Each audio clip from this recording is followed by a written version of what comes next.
Hello students, let's quickly go through a short summary. Chapter 5, Measurement of Length and Motion introduces students to the concepts of measuring length and understanding motion through everyday examples. The chapter begins with Deepa's experience of getting her school uniform measured using a metal rod and a flexible measuring tape, illustrating the use of different tools for measuring lengths. It explains how people historically used body parts like handspan, foot, or arm to measure objects and highlights ancient Indian units such as angula, danusa, and yojana. The need for standard units led to the adoption of the International System of Units (SI), where the meter is the standard unit of length subdivided into centimeters and millimeters, while larger lengths are measured in kilometers. Correct measurement techniques are emphasized, including proper alignment of the eye, using flexible tapes for curved lines, and methods for measuring when the scale's zero end is damaged.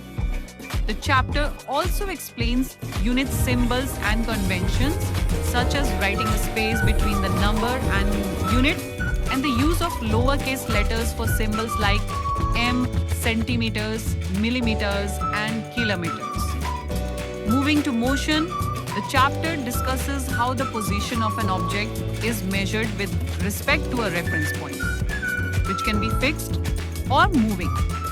Motion is defined as the change in an object's position over time relative to a reference point, whereas an object that does not change its position is at rest. Examples from daily life, such as passengers in a bus, illustrate that motion is relative to the chosen reference point. The chapter further classifies motion into types.